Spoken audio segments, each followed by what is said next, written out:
Hey guys, welcome to the Unshakable Habits podcast, where we help men to prioritize your physical and mental well-being. I'm your host, National Board Certified Health and Wellness Coach, Stephen Box. And this week I have with me Mike O'Connor from the Actualized Self, a company that specializes in career and personal performance. And Mike is someone who has a background working at a university, recruiting some of the top talent in the world.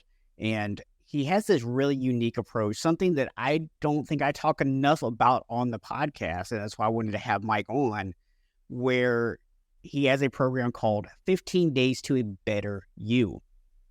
Now, for those of you who have been listening for a while, 15 Days to a Better You may sound completely contradictory to what I normally talk about, because you guys hear me talk a lot about small steps, small habits, sustainability, all that kind of stuff.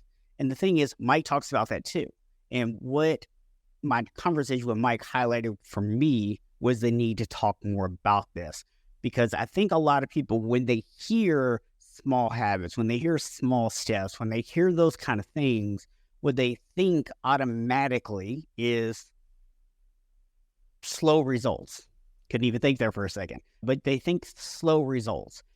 And that's not necessarily true, because the reality is you can sometimes get faster results by taking smaller steps, but it's about taking the right steps. And that's really where the conversation between me and Mike goes this week, is on how to take the right steps. And we're not just going to talk about this at a high level. We get really practical with giving you a lot of tips for how to track things, how to implement these things into your life. And Mike, as a bonus, even throws in some conversation for those of you who might be out there in the job market on how to stand out in the interview process. So for those of you looking for new employment, you might find that part particularly exciting. But even if you're not looking for a job right now, there is going to be a ton of value for you in this episode. I hope you guys enjoy it, and we'll see you back in 60 seconds.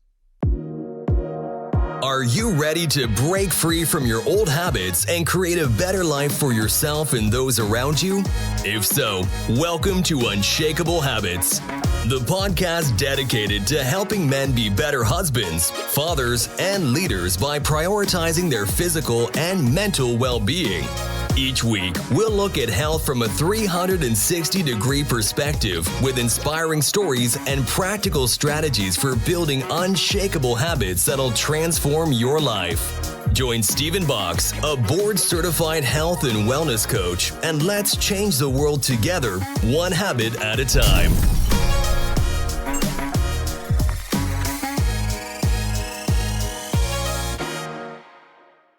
Allow me to introduce you to Mike O'Connor, who is the founder of the Actualized Self, or Self-Actualized.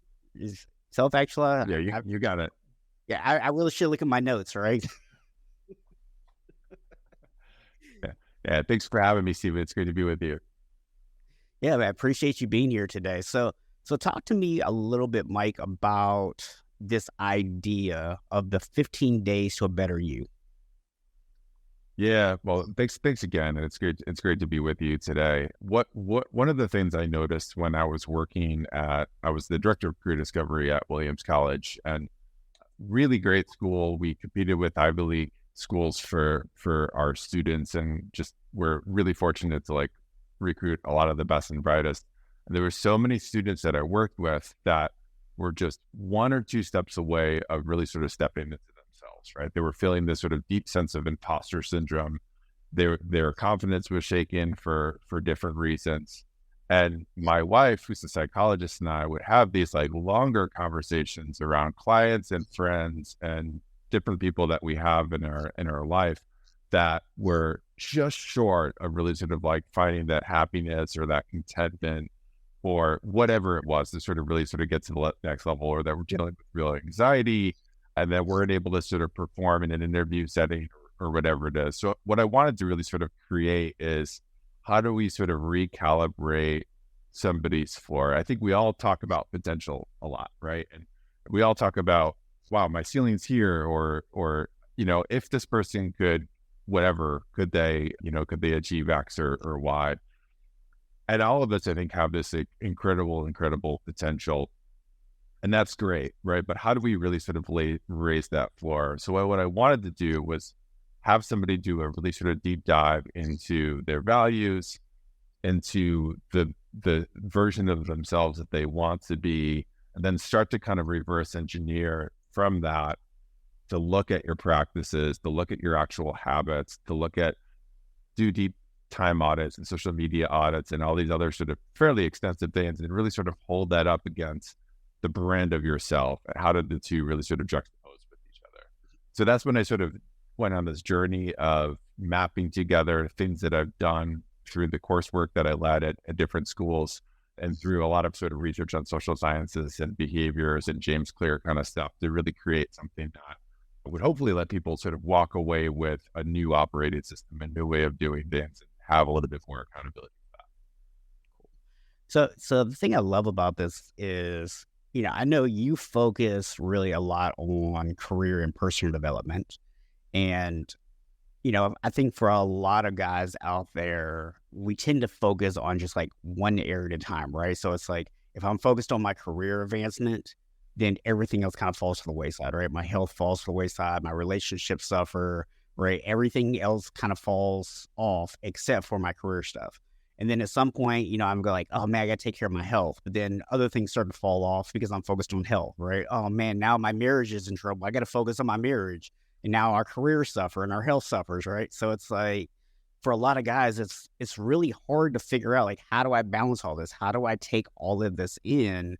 And, what I love about this framework that you're talking about here is it can be applied to career and personal development, but it can also be applied to your health. It can be applied to your marriage. It can be applied to your relationship with your kids if you have kids, right? So the concepts of what we're talking about are universal, right? It's just the specific application of how we're applying them. That's really well said. I think one thing that we do as males, and you and I talked about this briefly before, was we solve for X, right, in our life. And I think we've sort of evolved to some degree to really like think about the food source and how am I going to make sure I'm providing for family, or if there's this problem or there's this challenge or there's this goal, I'm going to think about the step that I need to do to get there and then go do it. We can focus really well on one thing. But to your point, we do that at the expense of so many other things. And when we do that, when we get out of balance with ourselves, then we know we have this sort of trickle down effect, right? It's like you don't sleep well one night and you're not eating as well the next day, right? You're not eating as well. You're going to feel a little bit more sluggish. And then that really important call that you have, all of a sudden you just don't show up as your best self because you're just not focused, right? So what I wanted to do was sort of create something. I take some different social scientists and people that are sort of like working on these different systems for doing that and sort of weave them together in a way for us to sort of look at almost like a diagnostic, like a dashboard of like, how's my health? How's my financial health? What am I doing in my career? What are these different aspects that I have? And then what are the gauges that I have? And when you do that deep analysis and audit, and then you sort of compare that to how you're really showing up, you can really sort of then do the thing that I think males do well, which is solve for X. Yeah. And I think you just kind of hit on something super important here, right? It's this idea of, imagine that you're going on a trip and you know where you want to go, right? You know what you want to do when you get there and everything else. That's that thing you were talking about, establishing your values, figuring out what's important to you, right? I mean, if you don't know where you're going, then there's no address to put in the GPS, right? So we have to get clear on where we're going first. But at the same time, I think for a lot of guys, we start with goals, right? But we don't really know why we're setting that goal. We've missed the vision part of it, right? So maybe we know we want to go across the country, but we're not sure exactly what city we're going to end up in or what we're going to do when we get there or why we want to go there. We just know that that's where we're going to go. And, so you need that vision part. But at the same time, I think even if we've gotten that part, even if we understand all those things, another common mistake I see is that we don't take the time to take the assessment of where we are now. And that's the equivalent of If your GPS doesn't have a signal and it doesn't know where you are, it doesn't matter if you put in a destination. It doesn't know how to start getting you there because it can't see where you are now. So if you can't see where you are right now, you're lost. That's a really great point, right? It's like you can have that long-term vision, you can have those different things, but if you don't have an honest assessment of where you're sort of sitting, or a way to really sort of like assess that or test that, then I think, I wouldn't say dead in the water, right? But you're gonna really sort of tread and struggle a bit. And I think there's this sort of like reflective component of looking a little bit more inward and asking those uncomfortable questions and those kind of things that I think as males we're not necessarily as good at. And this is something that I found myself sort of struggling with quite a bit in life too. And for me, it's almost this like I need to sort of like go through some level of like pain or discomfort and just sort of like have this sort of gut feeling about like, what am I doing? Right. Like rather than I think, and over time, I've learned to sort of close the gap of like, what are the questions that I can ask earlier to sort of, so I'm not there? Or what's the sort of gut checks that I can do to really sort of self-assess about, okay, here's the thing that you're in right now. Here's the thing that you're struggling with.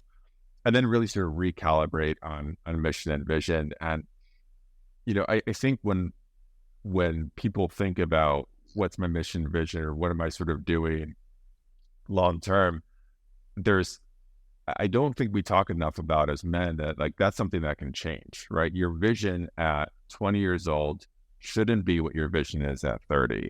You have a completely different frame of reference, right? And that's going to change very much when you're 40, right, or 50.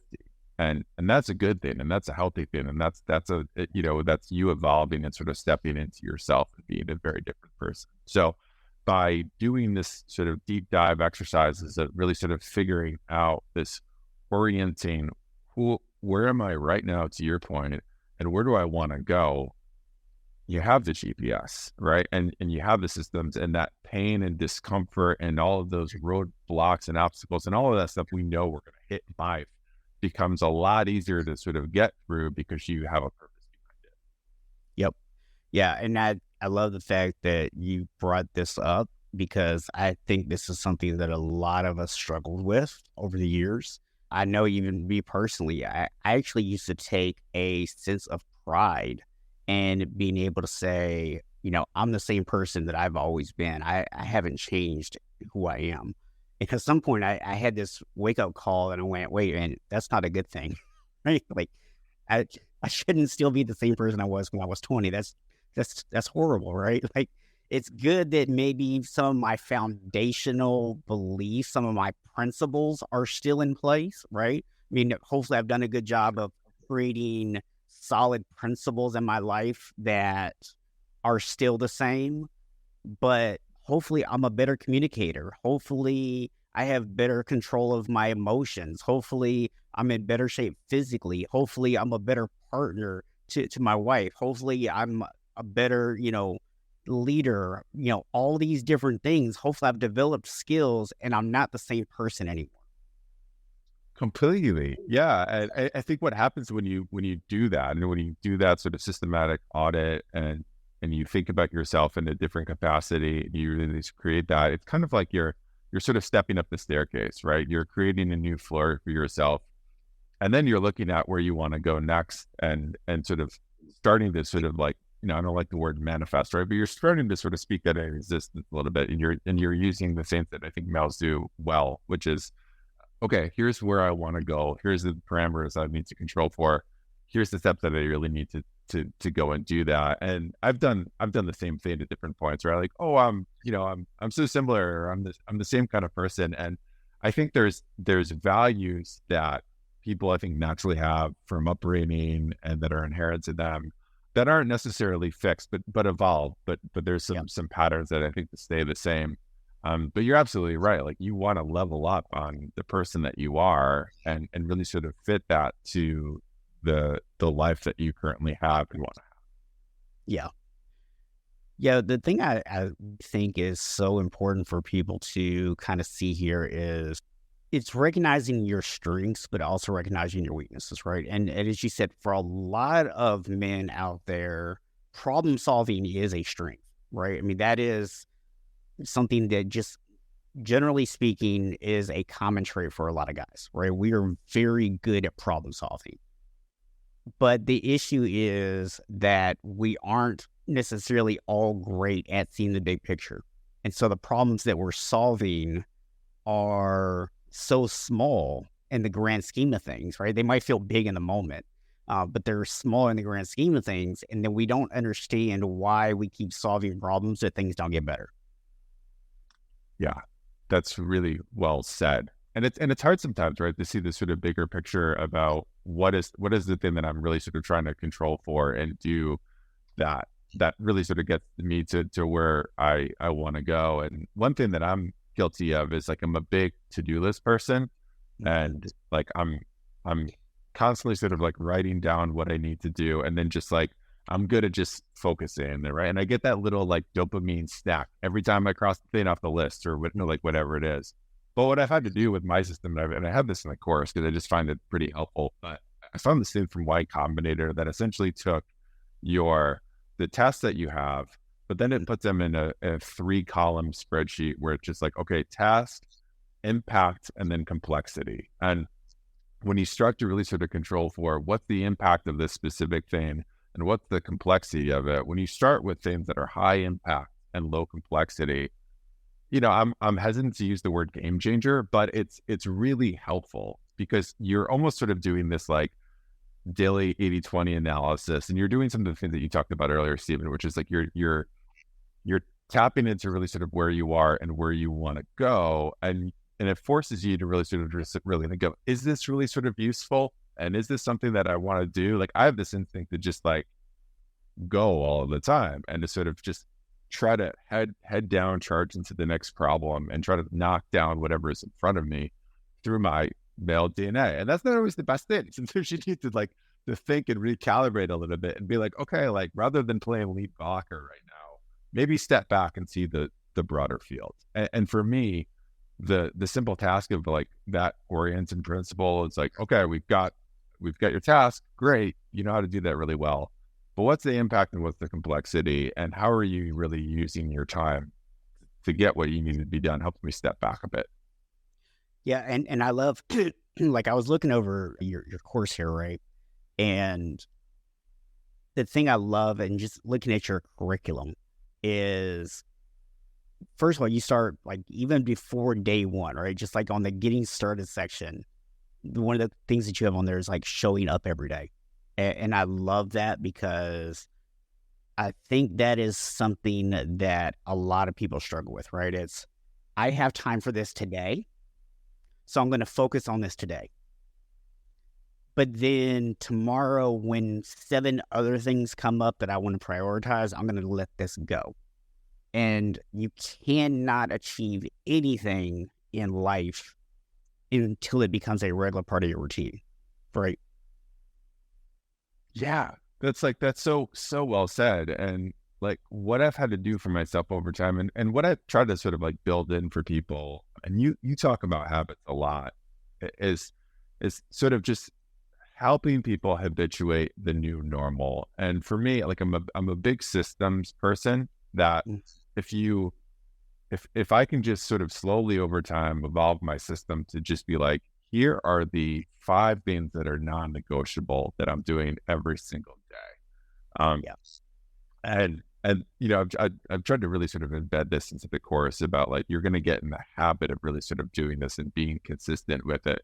But if I, for instance, for me, it's just like, okay, every single day I have to do writing, and that's a non-negotiable. I have to do it. And I have specific sort of KPIs that are sort of set out for that and different places that it needs to go, but it needs to sort of happen. And the blocks, and if I don't do that, then I'm not going to sort of reward myself with the different things that I have that. But like, you have to build these to checklists, and then you have to build in, I think, some positive reinforcing mechanisms to reward yourself for the good things that you're already doing. And that looks very different for everybody. And you and I were having this really great conversation beforehand about when we're most productive and how that works. But you have to have systems to really sort of keep yourself focused, because the reality is like life is just going to get in the way. You're going to have things pop up, and a lot of them are going to be completely outside of your control. So what's the new baseline? What's the new floor you create for yourself to know, here's my daily non-negotiables. And if I do these, it's going to get me towards. Yeah. And one thing that I just want to kind of point out to people here, and I would love to hear your thoughts on this as well, is don't try to change everything at once, right? It's impossible. Like, you can't, do this whole like thing where like, hey, you know what? Suddenly I'm going to start waking up 2 hours earlier than normal. I'm going to, do a workout first thing in the morning. I'm going to start, fixing breakfast at home when you normally stop to get something to eat. And, then when I get to work, I'm going to do this, and this, right? And all of a sudden you're trying to make 7 changes. And you might pull it off for a couple of days, right? But it's not sustainable. No, it's, James Clear talks about this in his book, right? Atomic Habits, which is, I think, one of those books I just find myself, encouraging people to read more and more. But he talks about habit stacking, right? And the triggers associated with that. And you're exactly right. Like with the people I know that are sort of that are feeling that they're stuck or whatever, right? And they're not feeling great about, their life trajectory, whatever. The 3 things I tell them sort of to do, and I don't have them sort of do it all at once, but I'm like, okay, you're feeling stressed, you're feeling anxious. When you get to work in the morning, spend 5 minutes. You have 5 extra minutes? Great. Spend 5 minutes just jotting everything down and just do a complete brain dump of everything that you're doing. All right. And just sort of releasing that about sort of getting your monkey mind on paper, just letting it go is great. Okay. Once you've done that, what we're going to do is we're going to start to note things that you're grateful for. Again, we're not talking big changes. We're talking 5 minutes of brain dumping. And then you're going to spend maybe even 3 to 4 minutes just writing a few things that you're grateful for, whatever comes to mind. Forcing yourself to think on that, right? Great. You do that and you have those 2 pieces. And it's just like, okay, let's put in a little bit of like breathing technique, right? Or like a simple, I know meditation has different connotations, but like some type of mindfulness, maybe it's just sitting quietly for a little bit. Maybe it's a longer walk or whatever, right? But like you start to sort of like layer in these behaviors. And once people get habituated to doing the things, they see that positive benefit, they have that positive feedback loop, then you can really start to layer on more stuff. But you're exactly right. If you try to sort of like force dive everything sort of into, it's the thing all at once, it becomes really, really tricky. Another thing that I really like that I've just personally found helpful is, but when you change your environment or you make like small tweaks to that and you have different triggers, that can really sort of help quite a bit too. And like a really sort of small example, but I've got in my office here, I've got like all sorts of different exercise equipment that I leave strategically in different places that like, as I'm sort of going through the day, it's just really easy for me to, or I'd almost say it's actually harder to just sort of see the thing and be like, okay, well, I can do a little bit right now. Yes. But as you start to build these things in organically to your life, rather than trying to make the big change, you start to see this ramp effect over time. Yeah. So one thing you just touched on there is this idea of trigger workouts, right? Which is something that I teach. And it's this idea that you just put things literally, like you just said, in your environment where when you see them, it triggers that thought of, hey, I got 2 minutes right now. Let me knock out a couple curls or a couple squats or whatever, right? Maybe you got a kettlebell sitting next to you and you just pick it up and do a couple of, squats or some kettlebell swings or something, right? It doesn't have to be big. It doesn't have to be a huge workout. It's just kind of that mental model. But one thing that I've actually seen happen with people, and this goes back to an earlier point you made, is after a while, you become blind to that object, right? It's just in there, but you start to ignore it. Unless you have a system in place that forces you to use it, right? And that's where these things, like, I think a lot of times we get, messed up. We hear these ideas, we're like, that sounds like a great idea, and it works for a week, and then it stops working. And it's because we never put a system around it. Yeah, that makes a ton of sense. And like for me, I have to constantly sort of switch up what my system is. And I'm a big systems guy like you, right? So it's like but I have to constantly sort of reinvent that because, to your point, I just start to ignore it at some point, right? So the new thing I have, just because it sort of works with the current schedule, it's just like I need to either A, go to the gym, B, complete this, like it's, for me, it's like the simple diagnostic of every day is 30 sets, right? It just needs to be 30 sets of something. And that can be push-ups, squats, blah, blah, blah, right? Whatever, right? But it's like, it's 30 sets, or it's like a 3-mile run. And then there's different calibrations there. Like if I did 1 mile and I did 20 sets, great, right?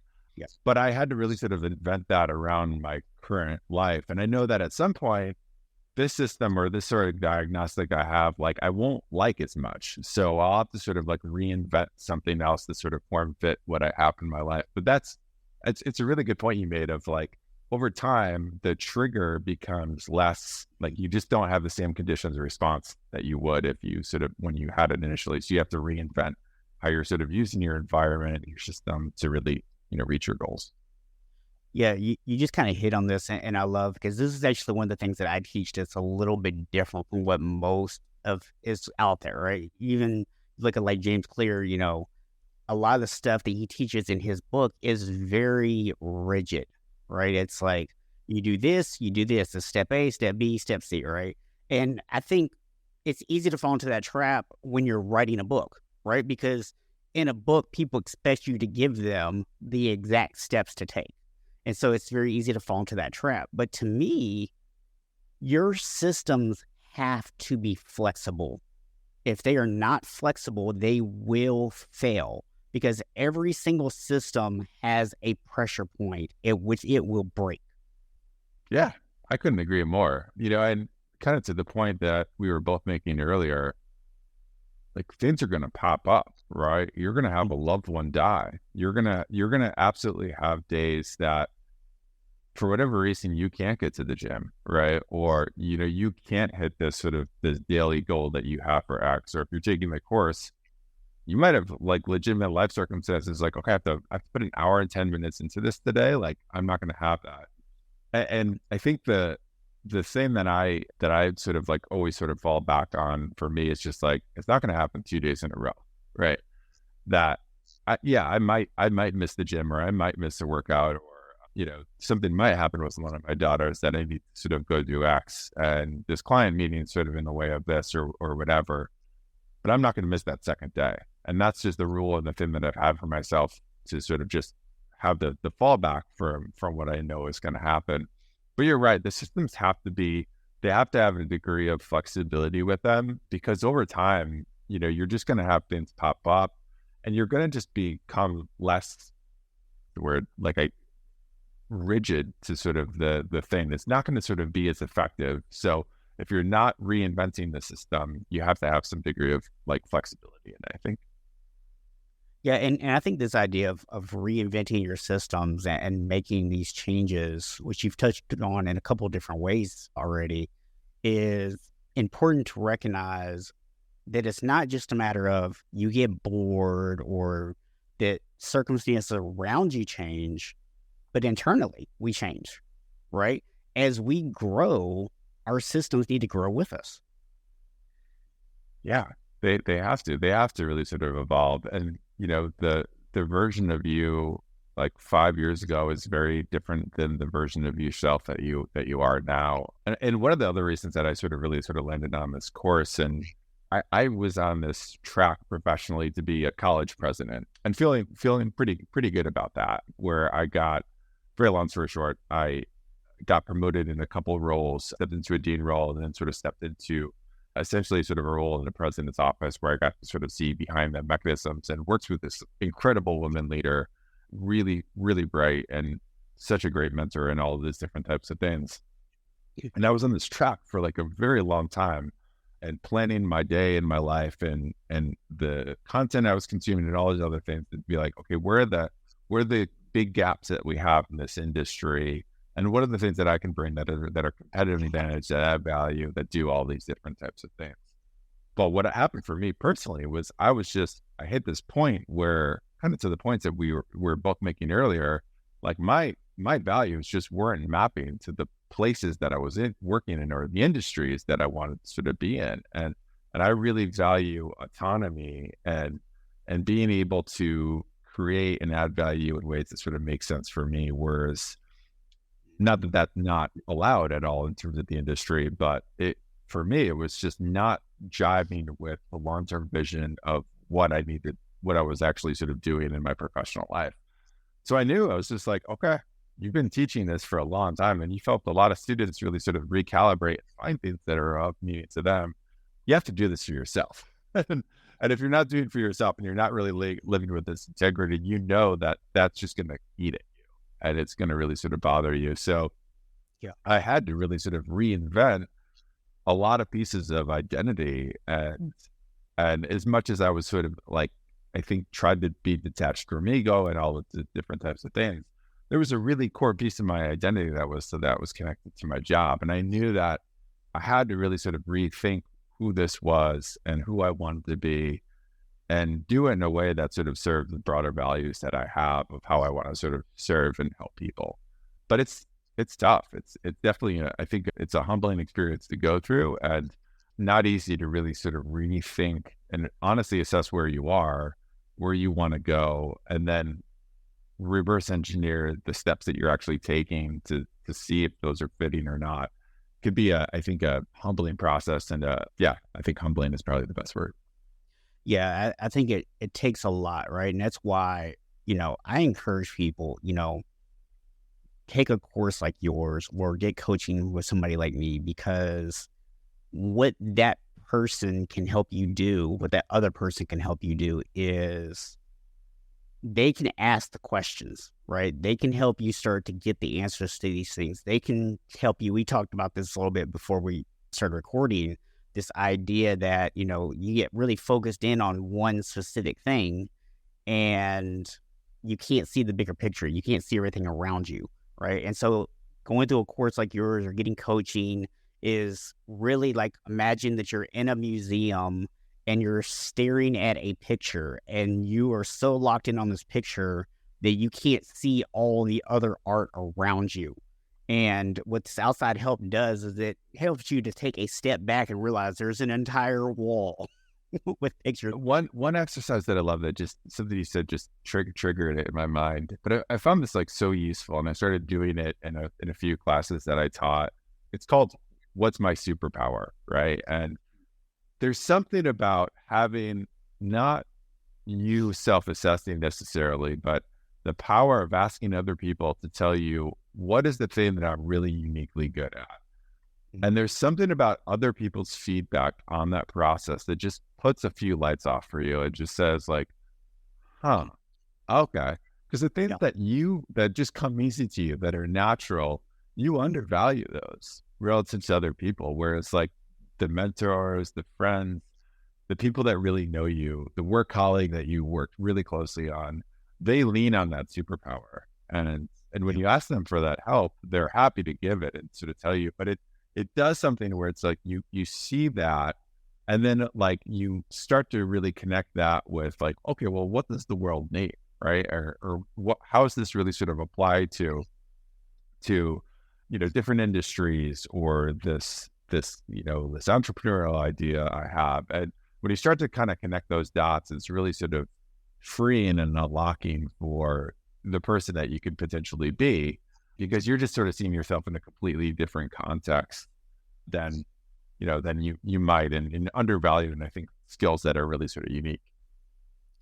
Yeah, there's actually a book that I love. It's called Insight. It's by Tasha Urich. Hopefully I'm pronouncing her name correctly. And it's called Insight, Why We're Not Self-Aware as We Think, right? And she kind of touches on a lot of this stuff where like we so severely undervalue our own skills while completely overestimating our ability to do so. It's fascinating. Yeah. I taught.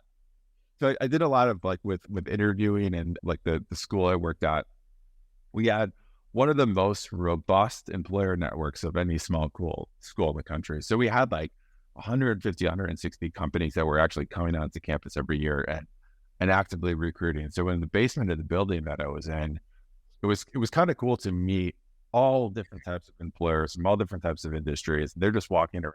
You have these informal conversations with them.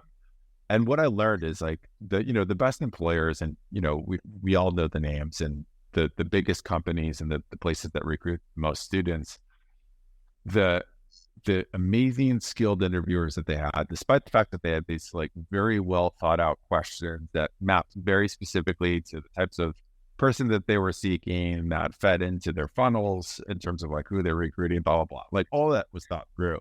But human biases still played such a role in terms of like how they were showing up in the interviews. And even the best places, the best people, the best interviewers, and the most sort of like the humble, like incredible sort of people that they were, everybody has biases, right? And little tiny things that you have, like first impressions are forming in like all of 7 seconds, right? And similar enough, like the biases that you have around yourself, right? And how you're showing up to like to professional interaction like that, and like the imposter syndrome that you're feeling, that like sometimes is kind of coming through, right? And because you're undervaluing, to the point you made and around that book, you're undervaluing the things that you have, and undervaluing your ability to really sort of assess it. But it's fascinating the role of that biases play in this sort of space, because the most brilliant people I've ever seen and worked with,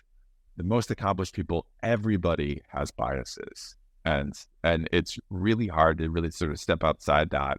And you're never going to sort of like work outside the boundary of those biases, but you can learn to sort of work with them. And I think to some degree, be more self-aware. Yeah. We've mentioned a couple times the importance of setting those values and kind of understanding. And I wanted to kind of create this tie-in because you just kind of brought up a very good point that happens, right? With people go to do interviews, and there's that nervousness, that, fear of what if I'm not good enough, and what if they see that, right? So we work extra hard to make a great first impression. And so, you go and you dress the part, and you try to say the right words, and you try to answer questions in the way that you've been taught is the best way to answer questions. But the thing is, if those things you're doing are not in alignment with who you are, you're going to feel like an imposter. Yeah. Incredibly well said. You're exactly right. And I think like good interviewing is, I think, connecting the real to like what the person wants to hear, right? Because I think we could also to be asked, there is a performative aspect of it, right? And it is straight competition, like for sure, right? But the first question that you're going to get in any kind of interview is some variation of why you're interested in this position. It can be asked in all sorts of different ways, right? But if you're not able to talk about the real you, and sort of map that to them, and if you're not able to create that connection, the interview is dead in the water right away. And that's a hard thing to do. It takes a good amount of practice in different pieces. And just to sort of back up to what you were saying around sort of the anxiety and all that pre stuff, one thing I work with my clients, and I find this just to be a really sort of helpful practice, is everybody knows you need to do a bunch of research, and I've got some simple frameworks that people can use to really sort of tap into like what they should be looking at. But a simple framework of exercise, quick exercise, just getting that heart rate high, followed by some type of mindfulness, followed by, sounds funny, but a power pose to get your testosterone and your dopamine serotonin, all that goes in a good direction, lowering that cortisol. And then like a pump up song, like a song that puts you in a good elevated mood. That rubric right there, I pulled that from Josh Waitzkin, who wrote this really incredible book. He does some great performance coaching, but that simple thing of like, okay, channel that stress, get that heart rate pumping, do some mindfulness to just quiet, get your thinking clear. And then, do the power pose, get your cortisol and everything sort of going in a good direction, followed by that song to put you in a good mood. That does so much more. It's like that, like little simple thing does like as much as hours of research, and it puts you in just a good position, and it quiets your mind a little bit. And you still want to do like all of that other stuff, don't get me wrong, but like that 20 minutes like has so much ROI relative to like hours of extra research that people do. And it just helps you show up and like just be present and be there. And yeah, I love finding like little things like that just help people sort of like perform and be themselves better and be a little bit more comfortable.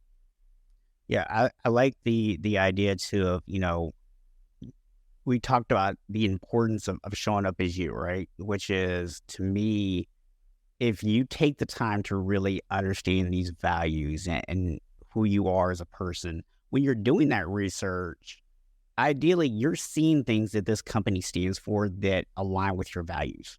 Otherwise, I'm not sure why you want this job, right? So hopefully there's an alignment there. And so now when you are sitting down to talk with this person, they ask that question of, why do you want this position? You're now able to speak confidently about your values, what's important to you, and tie that back to the company.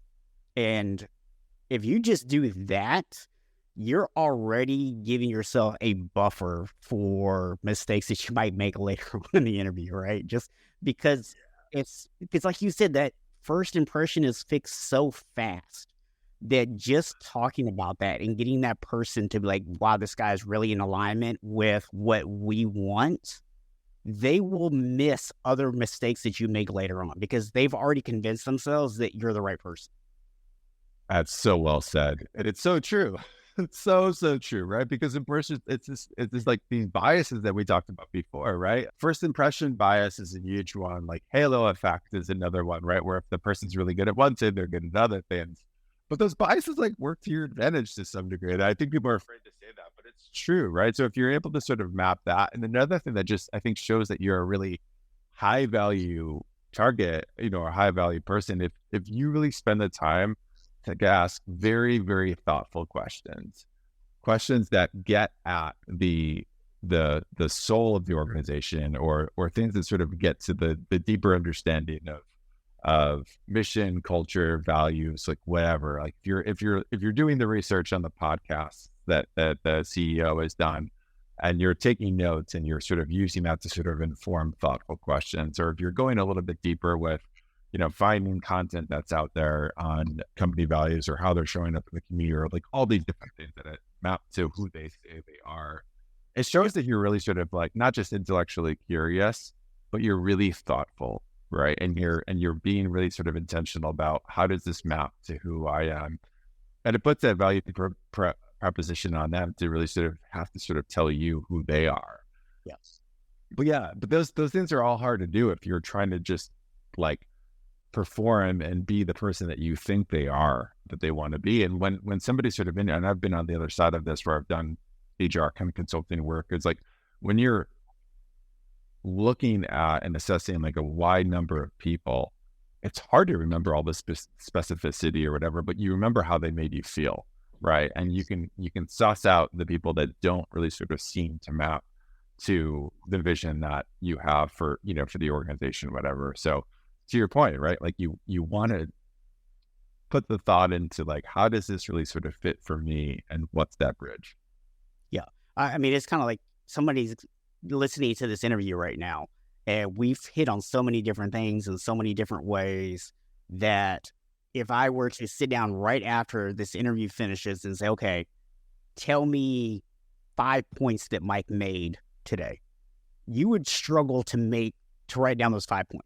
Right? I mean, unless you were taking notes and you're really cheating on it, right? You're glancing at notes. But just like off the top of your head, you would struggle to give me those 5 points.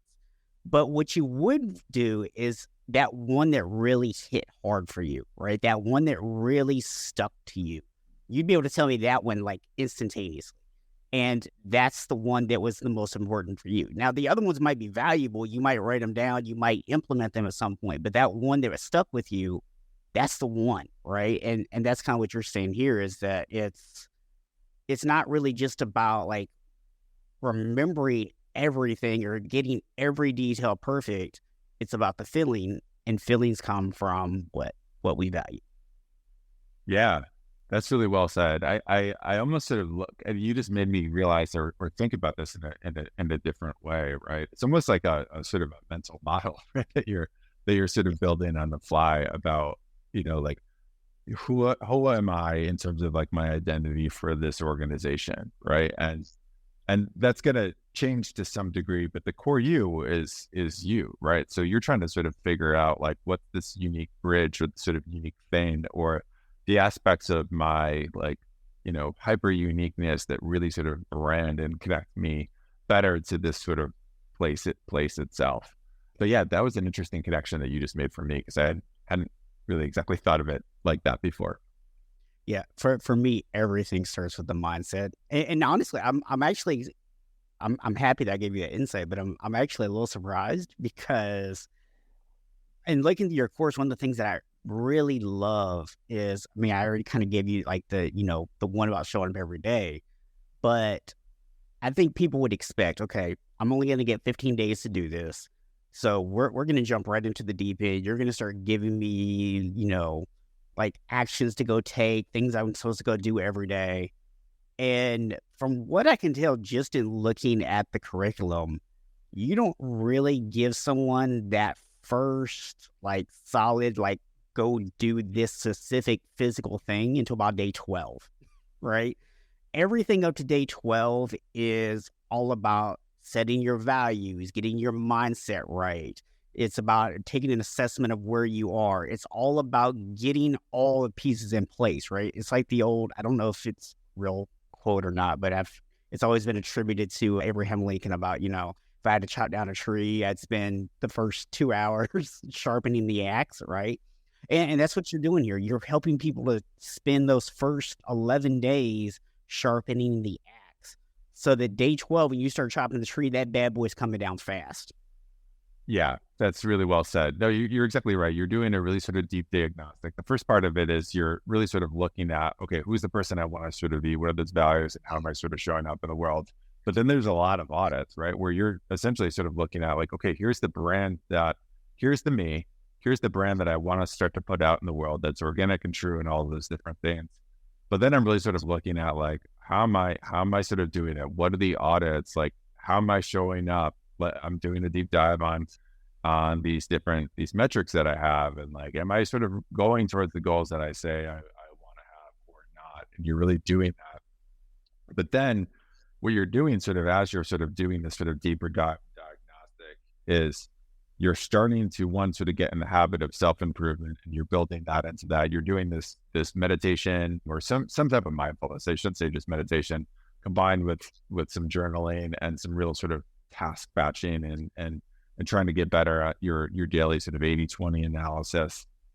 But then you're really starting to think of what are the things that I can do that I can build into my routine that have outsized ROI, and how am I starting to hold myself accountable, right? And as you do that and you go through it, you're going to then get prompts after the course ends 2 weeks later. Hey, where are you at with these types of things? What have you been doing? Who's your accountability buddy, or like who's the person that you should check in to make sure that's happening? Maybe that's me, maybe that's somebody else, but you're building in something and you're trying this operating system. And the first version 1.0 isn't going to be perfect, right? And we know that, and it never is, but it's going to be better, and it's going to be better than what you're currently doing. And the hope is that by recalibrating where your floor is and really sort of looking at that and seeing the positive momentum of recalibrating that floor, you're going to then sort of like 30 days later reassess again and make this a continual sort of practice. Yeah, I think, and this is going back to what I said in the introduction, right, where this at the surface might seem different than what I normally teach, right? This idea of like, you're going to do this in 15 days. But I'm hoping that now people see that it's not about you're going to completely change everything and fix everything and have life be perfect in 15 days. It's taking that 15 days and using it as a launch pad for the next 60 days, 90 days, whatever, and being able to implement those things and make those changes. But those 15 days are what's going to give you the foundation you need to be successful in those changes. Exactly. And we're trying to sort of get people up to some degree of base camp, right? But you're going to hike these foothills and you're going to do things that are hard and challenging, really sort of make you think. so that you can sort of like look at and sort of reassess the bigger mountain that's in front of you. But you're exactly right? I mean, 15 days is a short period of time. It is enough time to sort of recalibrate and sort of pull together a mission vision and start to pilot things. But in terms of long term, 15 days is a drop in the bucket, right? So trying to reset your floor and then sort of think bigger picture about where you want to go and who you want to be and start going in that direction.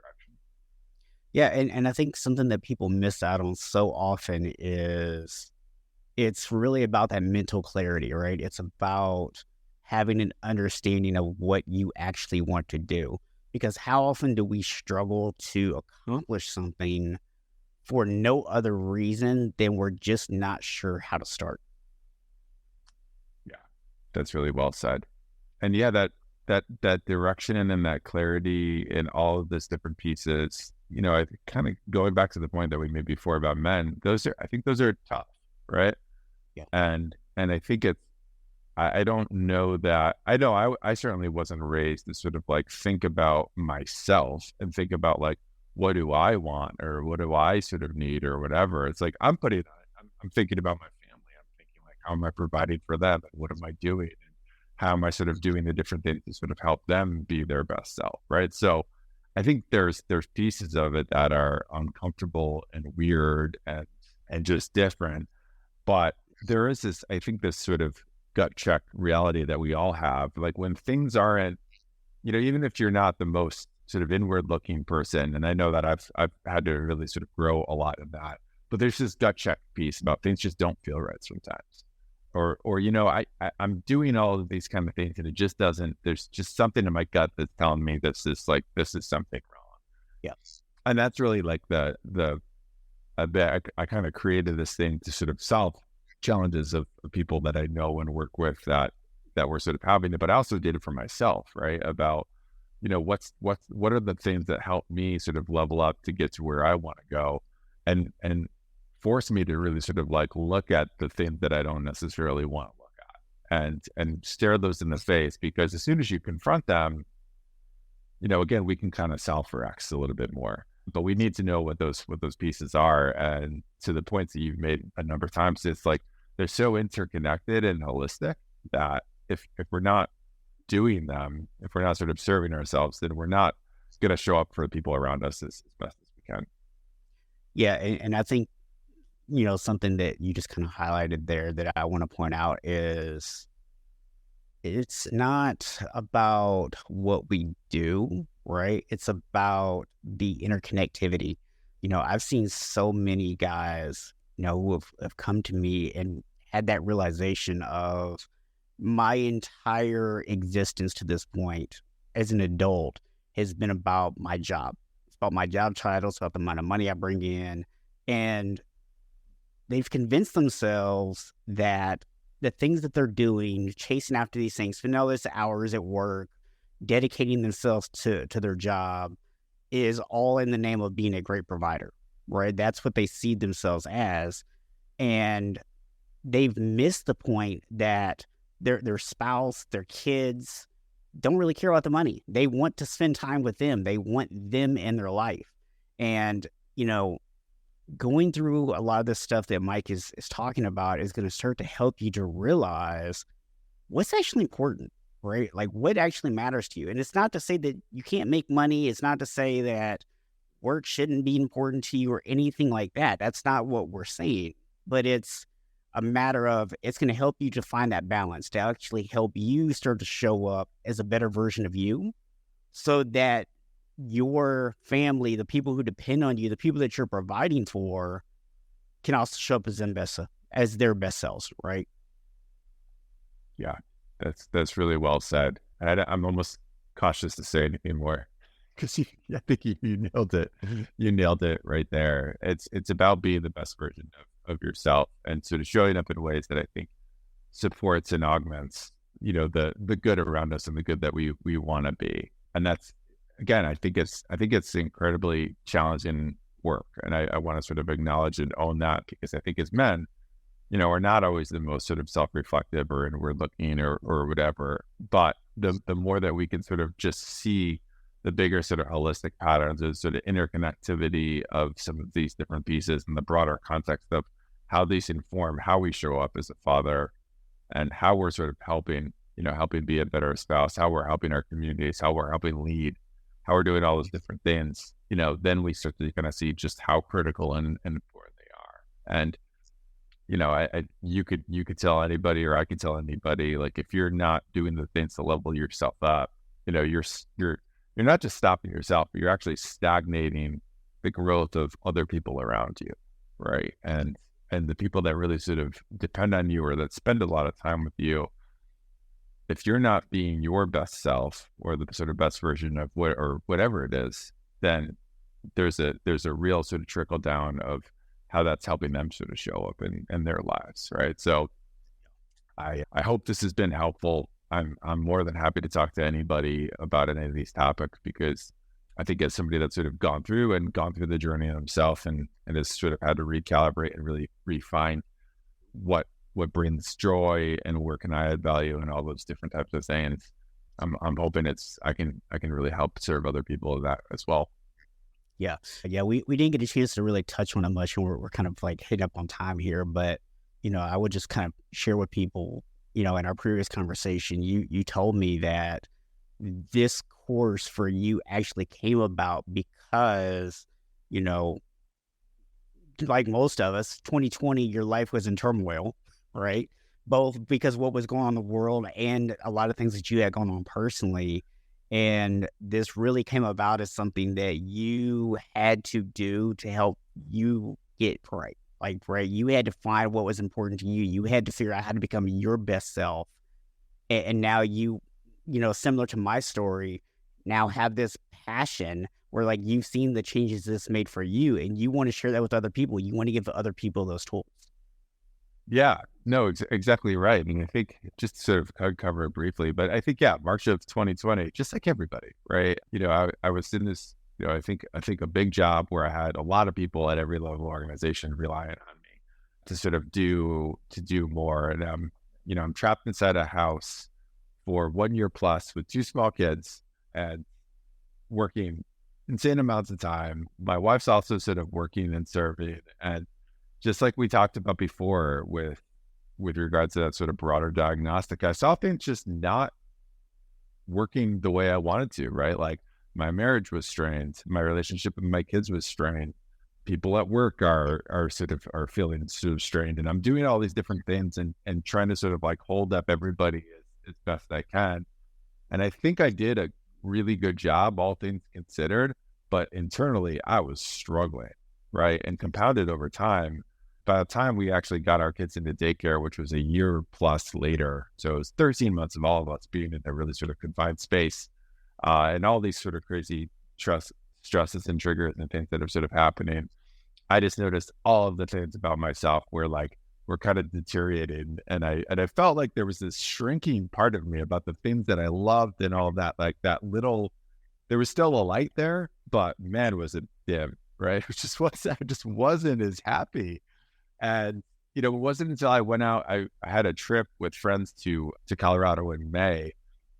And it really just sort of reignited like the things that I sort of loved. And that was so much later. And I started out this sort of path of creating something that I hope will sort of bring a lot of value to people. But I think everybody's sort of probably gone through their own versions of that. And as somebody that's sort of like come out the other side of it and has been able to sort of recalibrate and find so much, keep moving, keep going. And I would love to help and work with you to just help you connect to that thing that is bigger than you, that gives you purpose, and really find what that is. As simple as it sounds, like I find that like having a simple mission vision, just a 2-sentence personal mission statement, helps so much in terms of sort of seeing bigger picture, contextualizing problems, working through challenges, and using it as a filter to decide, is this something that I want to do or not?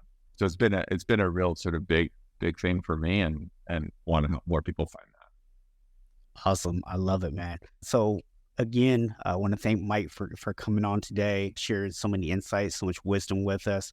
Appreciate it. In the show notes, there will be 2 links. One is to a free guide that Mike has for you, and then the other one is going to be to his course. So definitely encourage you guys to check that out, especially if you feel like there's just something missing. It's like something doesn't quite feel right, but you can't figure out what it is. This is going to be a great course for you to help start taking those steps to figure out what that is and to correct it.